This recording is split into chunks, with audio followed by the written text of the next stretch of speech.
talk a lot more than Nash. You can argue that from the stats. So it's a very You have children having children that are now raising children. Oh.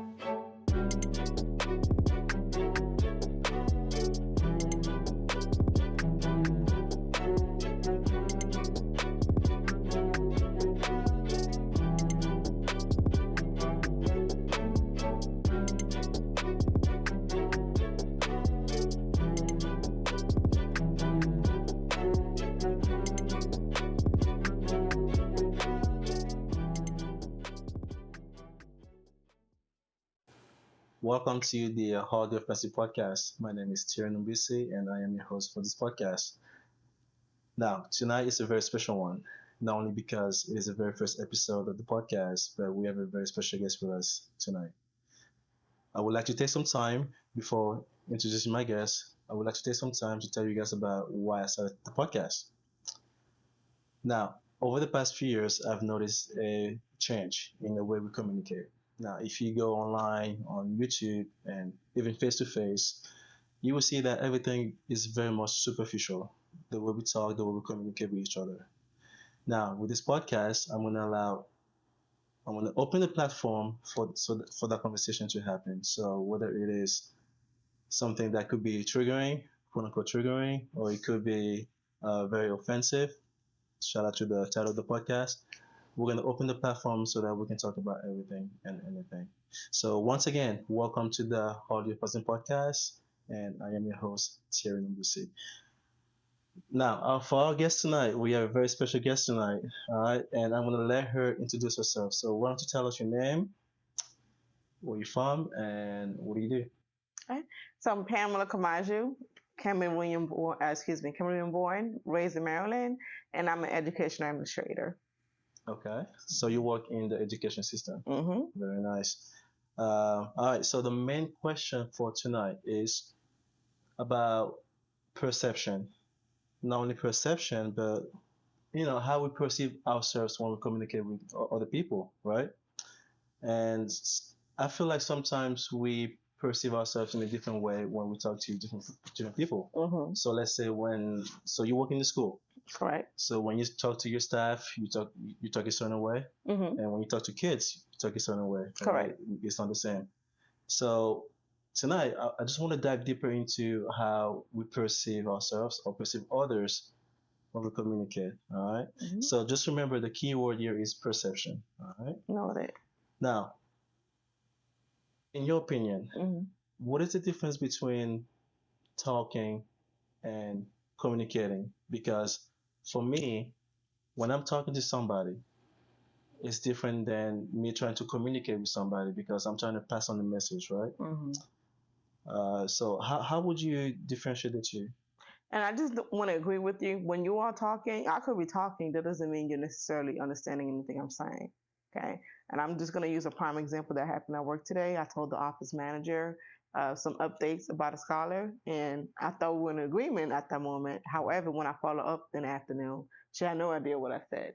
So it's just important to make sure when you are communicating, you want to make sure there's a clear chain of communication, meaning I say, you respond, maybe following up with a summary. And this is something I do when I do observations in the classroom with the teachers.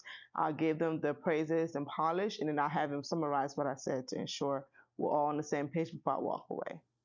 Yeah. Wow. Mm-hmm. So in your experience, I think your experience is very clear because you work in the education system. Mm-hmm. So your way of communicating has to be very clear. Correct. And sometimes you might ask them to repeat what you said so that you guys have both on the same page. Mm-hmm. Interesting.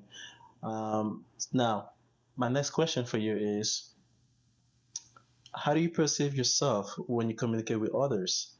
Now you work as an admin for the school, Mm-hmm. which is you kind of like oversee the staff, you oversee like the activities and the kids, and you deal with like the day-to-day basis in the classroom with teachers, right? Mm-hmm.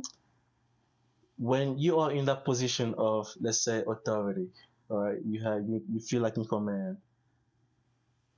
How do you see yourself in that particular situation? Like, what goes to your mind, do you think that okay, well, I am an admin, so this is how I'm supposed to talk to other people. This is, can you explain like what goes on with you in the situations? So, believe it or not, I'm not one to abuse the power. Okay, I am very mindful about what I say, how I'm communicating, because while I might have good intention, it might not be perceived well. So, one thing I've been coached on is asking questions first. So, for example, I walk into my science teacher class today, and I see that a scholar was not in alignment on iReady, whereas everybody else was there. So I first asked, did he just come into the classroom? And just right there, she was able to respond, yes, he just got here. That's why he's logging in. Versus coming in and just making demands as to why is he not logged in, not even knowing the backstory. So just being intentional and welcoming, because yes, you are, the goal is to coach. However, I want to make sure that they understand that this is not a, aha, I got your moment. This is, we're here together, and I'm just here to just reinforce and make sure we're on the same page about our expectations. So again, I just walk in, ask questions, and if I see something that's completely off the wall, then at that point I do have to step up and say Right. no or yes. However, in moments like this, it's important for me to ask questions. Is everything okay? So this is how I'm able to just keep that natural balance. Now, do I please everyone? Of course not. I can never please everyone. So just making sure my intentions are clear, known to the best of my ability, essentially, by asking questions first. Yeah, yeah. So it's never safe to assume things. Correct. So you have to go in with with the intention that you have to know exactly what's going on. Correct. Before you can assess, exactly what's going on. Mm-hmm. That is a fair point. Now, you are a millennial, right? So you were born into that generation, right? And myself as well. Now, when we look at the generation that comes after us, okay, so you have the Gen Y, okay, and then you have the Gen Alpha. So these are the people that are born in from 2011 to 2024. So this year. So that's the most recent generation, right?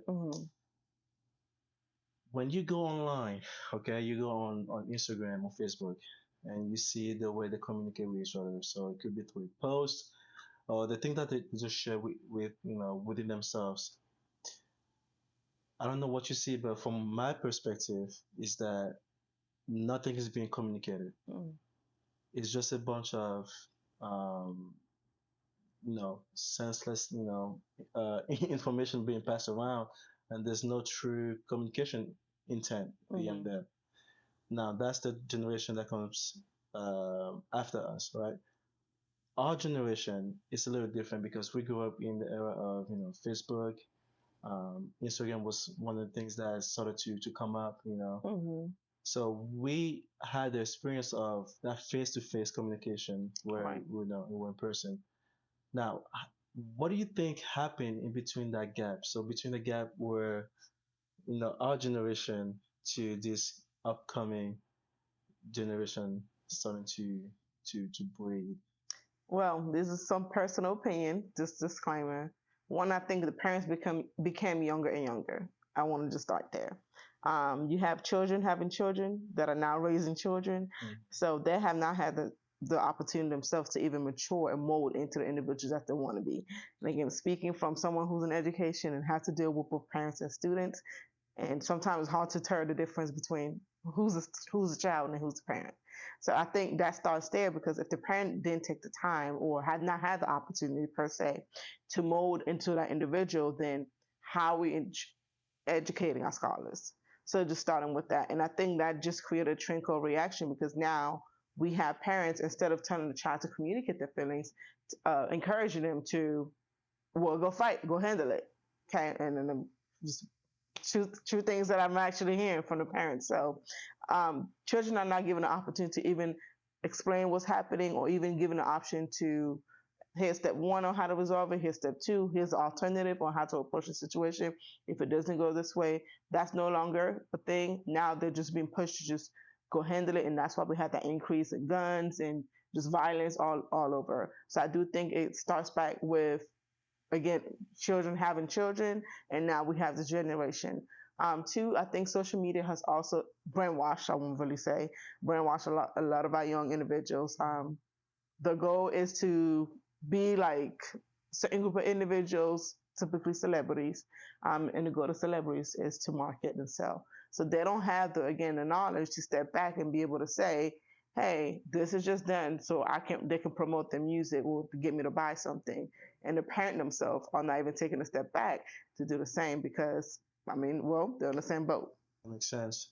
Yeah, there's a lot of good points that you made. There's, well, we've noticed that, Mm-hmm. parents are getting younger. Mm-hmm. You have people that are 18, 16 having kids, and those people having kids, they haven't had the time to grow, Mm-hmm. to learn how to communicate effectively, and then now they have kids, and the kids, turn to be the same thing as them. Mm-hmm. There's nothing being exchanged. That is interesting. And you being in that education sector, you have like the first-hand experience of that. Mm-hmm. So, and this is one of the reasons why I wanted you to come to the podcast, because trying to like pick your brain, a little bit. There was an interesting study made a couple years ago, Mm-hmm. and it showed that the average person, it could be male, female, or even kids, they have they say about 16,000 words a day. Okay. Now, for a male, it's about 16,000. For a female, it's about 17,000. So a little bit more higher than male. So they say, women talk a lot more than men. You can argue that from the stats. So it's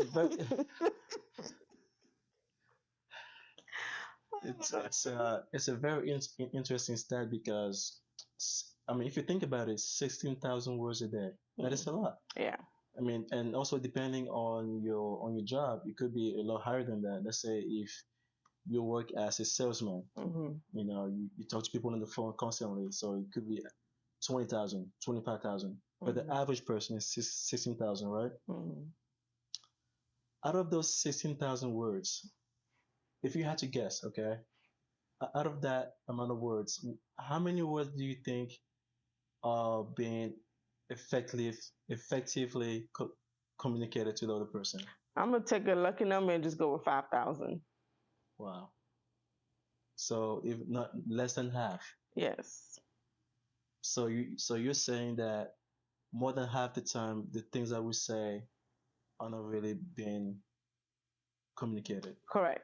Again, um, just being in the sector that I'm in, I'm gonna stick with that number. Wow.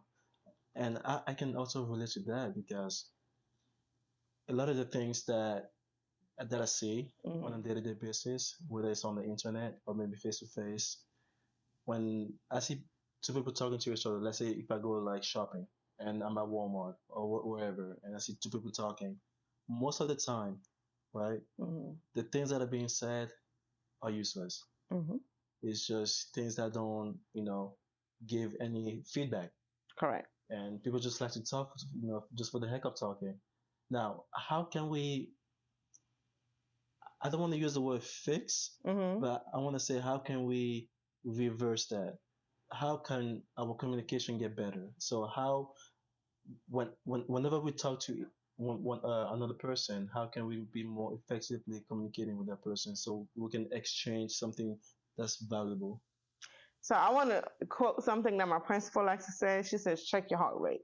So anytime you're about to have a conversation, check your heart rate because oftentimes you might be too excited, whether you're angry, whatever the case may be, and even your intention or what you're trying to communicate is not communicated well because again, you're just spiked up too high.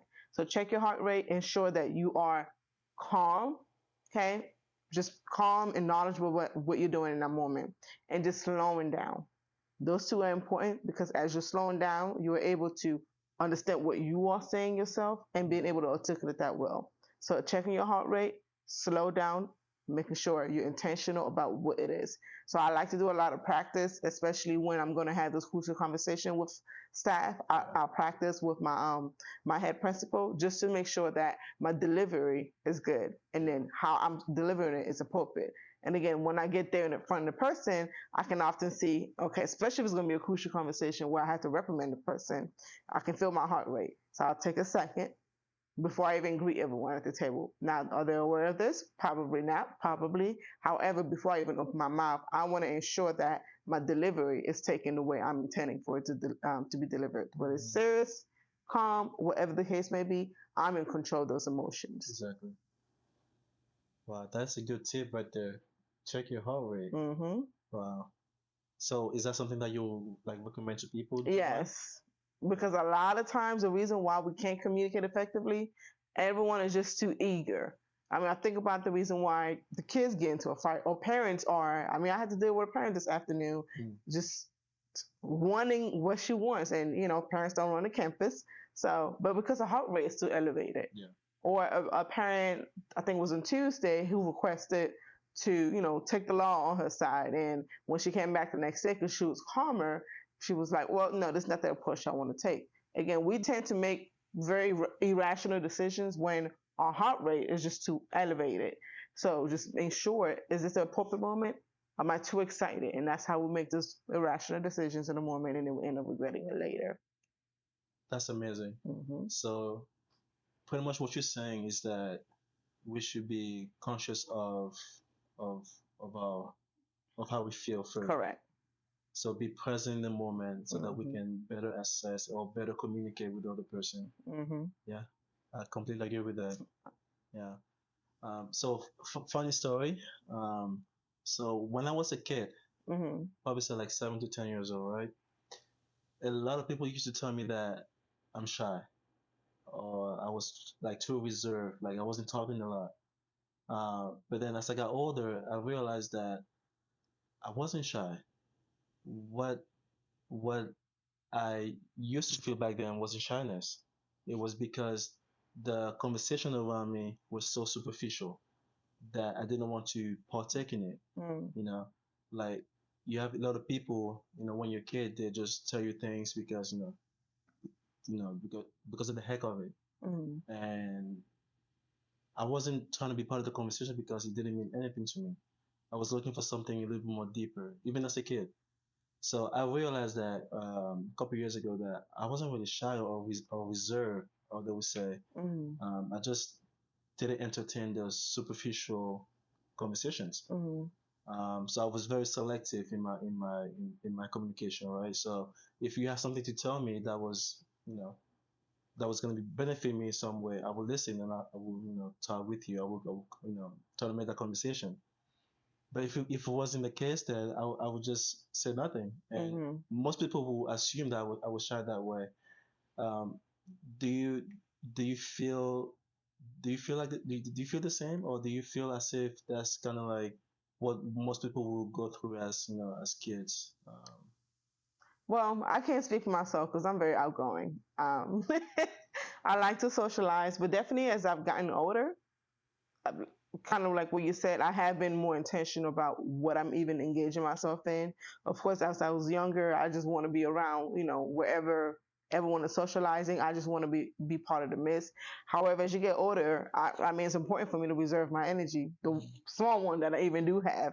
So I am more intentional about who or what I'm going to engage myself with. And I think that kind of goes back to people thinking, oh, you might be shy, but really that's not the case because, well, this doesn't really, this doesn't really interest me. So why would I even engage myself in this? Or you're around people that you don't even feel them necessarily comfortable with. So are you really truly going to open up? So that goes back to that perception. That's the key word you asked me to remember. In the moment right here, I'm not communicating or I'm not saying anything or maybe adding a word or two because I might not be comfortable with what you guys are talking about or this might not catch my interest. So the perception might be I'm shy when in reality, this is what truly is happening. I'm just not interested. So I do agree with what you noted there because truly a shy kid is someone who's just fearful of being in the moment, whereas someone who's but more reserved or selective is really just intentional about how they choose to exhaust the energy. Yeah, yeah. And I mean, I would go as far as to say that a lot of the kids that are perceived as being shy, they're not shy. And I agree. Yeah, they just are not interested in what you have to say. And a lot of the parents, don't get me wrong, they have good intentions, right? But the way sometimes like what they talk about with the kids is just meaningless. Correct. And kids are just like, and kids they like the things that are interesting. Mm-hmm. They want to be stimulated, right? So if your conversation with the kid is about like I don't know, something boring, Mm-hmm. they will just don't not listen to you, and they will not respond to you, because they're like, yeah, I'm not interested, Oh, and this is proven to be true. And that's why even with the teaching, we always encourage teachers to find something that will appeal to the scholars. Because if it doesn't appeal, think about text or current history that's taking place. What is something that will appeal to them? Because that's the only way you're going to maintain their attention. Right. And then you can slowly introduce the materials that you want to introduce. However, get their attention first. Exactly. That's why we have this hook when you open up essays and all these different approaches to make sure everyone is engaged before you release that message. So that's very true. And I think it applies to adults as well. Well, we're pretty much just like kids. If you don't get our attention, then we're really not listening to you because nothing you're saying really matters to us. Yeah. So just finding that hook, attention getter, to get us even driven into the conversation. Absolutely. I agree. Okay, so the next question I'm gonna ask you is, do you care how people perceive you? Yes. In what way? Like, More so when it comes to my professional life. Personal life, not so much because I mean everyone's opinion is entitled to themselves. yeah. However, when I think about my professional life and the growth that I want to attain for myself, yes, I do. My performance, how the seniors see me, and I'm just intentional about making sure I'm asking those questions, showing that I am teachable, because that's important for me to ensure that they know I'm teachable, because that allows me to grow so they can provide me more feedback. That allows me to grow and hopefully open many more doors for me. Yeah, yeah. So, yes. Well, that does make sense, right? But usually when people when I ask these questions to other people, right? So, Mhm. do you care how other people perceive you? The reason why I ask that is because I've noticed that a lot of people, they tend to always want to be looked good upon, Mhm. whether it's at like you mentioned, at the job, or it could be with friends, or it could be in just any kind of circumstance, right? They always want to be that shining light. They want to be looked good upon by other people. Not, I wouldn't go as far as say they want to be like people pleaser, but they always want to be on the good side of people, right? Mhm. Now, with what you just said, is you want to be perceived good because it affects your performance, Correct. Mhm. just job wise, right? Mhm. Now, so let's say, you know, you're at a job, Mhm. okay, and you're performing really well. Like you are, you're almost at the brink of having a promotion, right? Mhm. How much do you feel your perception has to do with that? Like, how much of it do you think affects your job or affects, being in that environment? Oh, a lot. Perception is essentially how you feel about yourself. So if you like confidence, then that's going to reflect based on how you perform. So it is important to just have that self-intrinsic motivation, because if you have that, it's going to be portrayed through what you do on the daily. So I do think it's important, because you shouldn't wait for external validation to determine whether or not you're going to perceive yourself a certain way. You should already perceive yourself a certain way before you even walk out the house. Yeah, absolutely. Mhm. Now, how much of that affects your communication with the people you work with? Honestly, I was 100%, because again, if I in my head believe, well, I'm not this, I'm not that, then the way I communicate, obviously, I'm going to be a bit more fearful, because I've spoken so negatively about myself. Versus if I think I'm just that the person that deserves this role, the person that is qualified for this, even the way I communicate will demonstrate that with confidence. I'm going to be able to demonstrate it through my actions, and even without you know, seeing me, you'll see other people talking about it because of just the stride that I carry every day. So it is important to ensure that you have a strong perception of yourself, and not so much more. It's actually more important to have a better perception of yourself than whatever people think about you. Mm. So literally, you give yourself like like a small pep talk in your head. Oh yeah. You set yourself up a little bit, but like, yeah, I got this. Yep. Okay. And that works for you. Yeah, and honestly, I'm at the point where I don't even have to say anymore. I just know. I just know who I am. Obviously, I do incorporate God a lot now, especially as of lately. That is something that I do a lot of prayers and just in reflecting on what it is that God has for me. So that does help as well. But I'm at the point where I don't even have to tell myself anything anymore. I just feel confident when I wake up, and whenever my body feels like it's time for a change, then I make sure I make change happen. Hmm. How do you perceive others? As they come, depending on how you demonstrate yourself, I perceive it based on the facts that you present to me. I tend to have been biased, especially in the past, where, oh, if you look a certain way, so on and so forth, this is how I'm going to perceive you. Mm-hmm. But again, as I've grown, as I matured, I just perceive you based on the action that you demonstrate. If you're constantly late, I'll constantly have to talk to you about the same thing over. That is my perception of you. You're not trustworthy. You're not reliable. You're not responsible. That's the perception you create of yourself, because I'm going solely based on the facts. So and I will be transparent about that. Well, here's what I think about you, mm-hmm. and because of A, B, C, D. So it's not like a bias. I'm just thinking about this because of how you look, but here's what you presented to me, and here's where that perception comes from. Amazing. Mm-hmm. So that kind of like drives me to my next question, because that was a really beautiful answer right there. So just to recap, is you just take it as it comes. Correct. Right. So mm-hmm. if one person presents themselves to you, their behavior is going to dictate how you perceive them. Right? Correct. Mm-hmm. Amazing. So driving to my next question, which is, how does that affect your communication? Right? Because if you perceive one person this way and you perceive another person another way, mm-hmm. do you keep the same type of communication with the two people, or do you kind of like have this like a type A conversation with this person and a type B? Like, do you keep it the same, or is it two way of communicating with two different people? It's definitely different. I think about what my director said to me. I want to say about 2 years ago. We were just there laughing in the middle of work. We were laughing, and he paused and took a moment and say, "Now, Kemajou, you do realize, man, you wouldn't even have this opportunity if you weren't on top of your stuff." So, just taking that moment to help me understand that the reason why I'm even able to have that relationship with him is because I do what I have to do, and that's why he feels comfortable. And now being in this position, that's something that I see myself doing as well. I have teachers that I know, no matter if I look left, right, top, down, they're on the stuff, and I never have to question about whether or not they're going to be, ready for the next day, or if they know what's coming next. I'm in there, I witness it, and it's been consistent since we have opened the school. So of course, our conversation tends to be a bit more different because my goal is to elevate them to the next leadership role.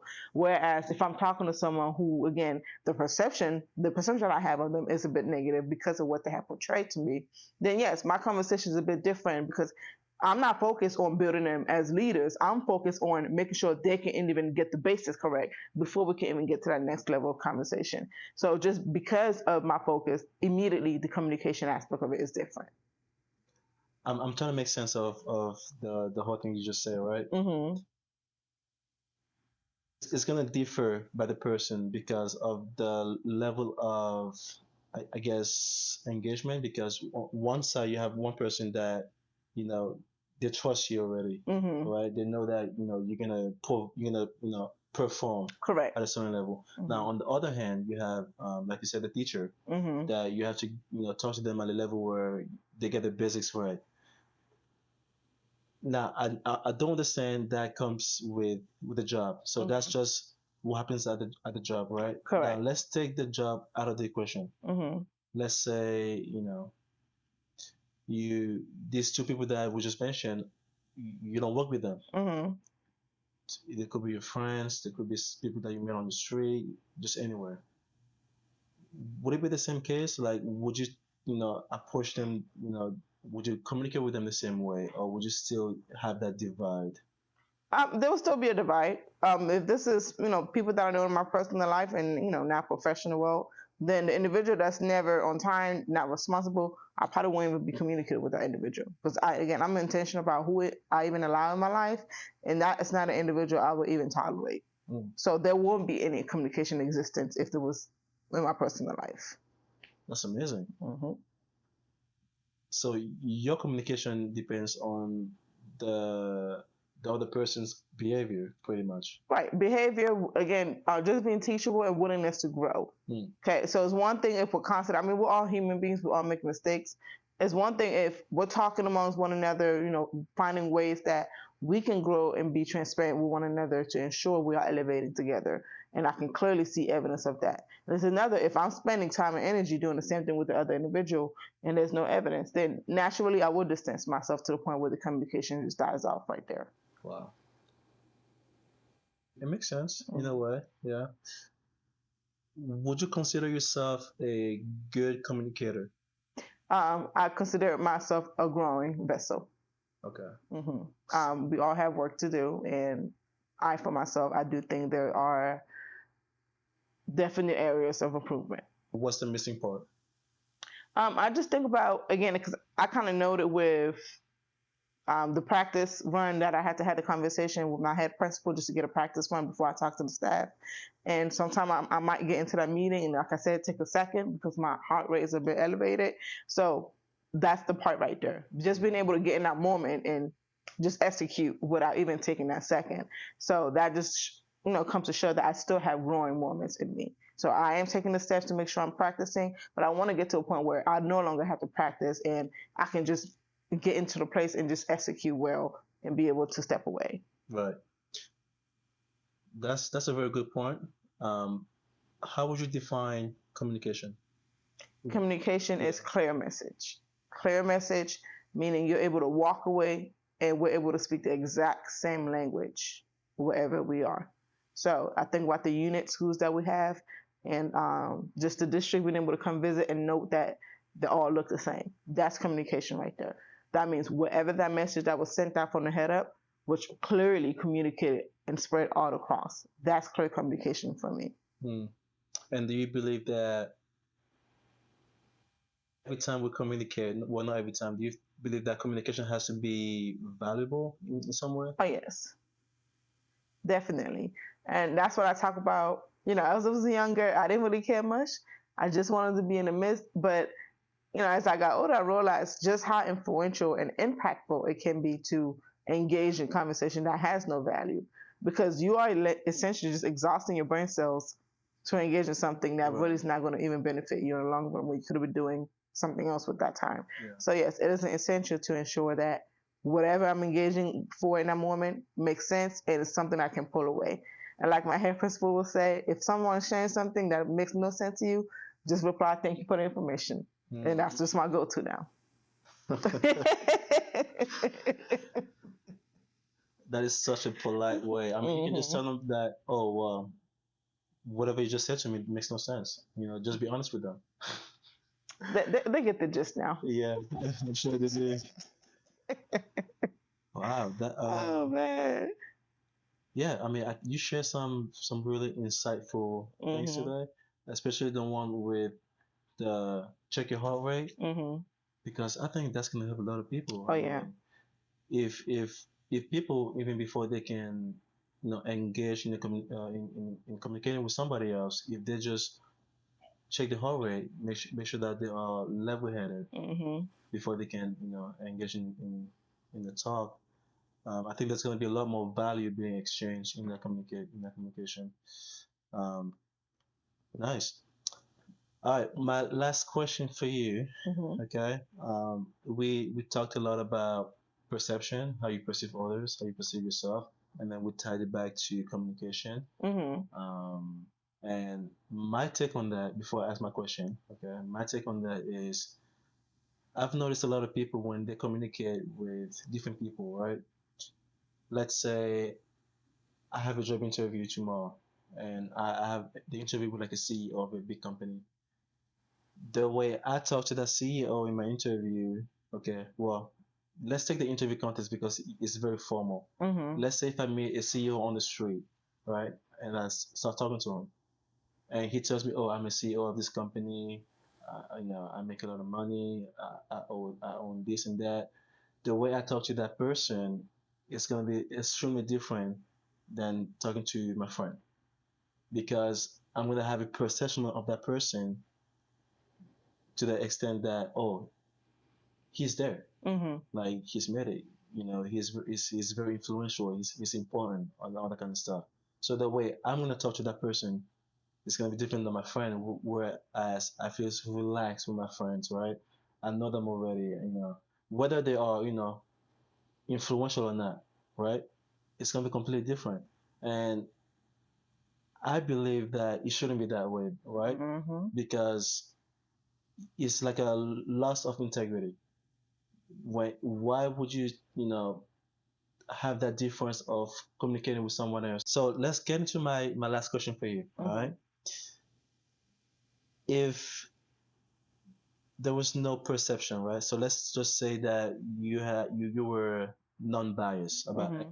everything or anything, but anyone or just nothing in general, right? You were non-biased. How would your communication be? So if let's say you had no preconceived judgment about anything, right? You had no preconceived notion about the person you're talking to Mm-hmm. or what they do or nothing matters. If you just had nothing, how would your communication be as a whole? Definitely, I think it'll be well balanced. If I'm thinking about removing all possible knowledge or prior knowledge that I have an individual or assumptions that I have, just the way you even approach anyone would just be out of respect, pure respect, because you're not thinking. I'm thinking about like a homeless man on the street. Okay, when you approach, if you're walking past a homeless, you already have, preconception of this individual, no matter whether you know his story or not. So just even the way you approach them, you already feel a sense of pity. So why are you feeling pity for this individual? Mm-hmm. Even that will even influence the way you communicate. Whereas if you didn't think anything and you just approached him, you'll just look at him just like a normal person, just like you see the average person. So just the communication itself would just be pure and honest. And I want to know honest because oftentimes when we have emotions tied, when we're having conversations with individuals, we're trying to suit or appease to a certain emotion. So it'll just be pure, honest, and straightforward because I don't think anything of you, neither do I have any preconception about you. So here's my message, and I'm going to just keep it pushing. A lot of people don't think like you. Do you know that? I did not know. most, I think most people will not even know how to deal with that. Hmm. Because I feel like people are so attached to the that that preconceived idea of someone else that they just can't let it go like that. Well, let me take it back. That was a hypothetical question that I asked you, right? So let's Mm-hmm. say there was no, um, but even so, I think most people wouldn't know how to even answer that because they're just so attached to having an idea, an assumption about someone or something, Mm-hmm. and that affects the way they communicate with that person. And what you just mentioned right now, which is the communication is going to be much more honest Mm-hmm. with that person, which is the key word right there, being honest, right? If you meet someone on the street, whether he's a CEO or you meet like a homeless person, just have like an honest conversation with that person, right? And I think that's what is lacking today. Mm-hmm. A lot of that is lacking, whether it's our generation or the one that comes after that, even the one before that, the boomers, our Mm-hmm. parents. There's a lot of non honesty, dishonesty Mm-hmm. in the way we talk with each other. So yeah, that was a really good insight. Really nice. Um, is there anything that you would like to add to the conversation? Well, Terry, I do wish I know this is probably likely impossible, that we do get to a point just as human beings where we are able to have just transparent and honest conversation. The reason why I'm saying this is because I just think about where we are now as a world, and I mean it is scary. It is scary because I mean a lot of everything we do, a lot of the crimes that we have, a lot of just the dishonesty that's happening is because people don't know how to communicate. It just starts with communication. Mm-hmm. Theft, cheating, just diseases, everything happening out there is because people are not being honest and they're not communicating. So, for anyone watching, I do recommend just taking that moment to just talk. Make sure you're communicating and just being honest and making sure that we understand what it is that we want out of our lives. So that's all I have to say. Absolutely, absolutely. All right. So if you're watching this podcast, I hope you had some great insight from this conversation that we just had with Pamela and I. She mentioned a lot of good stuff that could be used on a daily basis, especially the one that you said about checking your heart rate. Mm. So before you engage in the next conversation, I will recommend, and she will also recommend that you check your heart rate.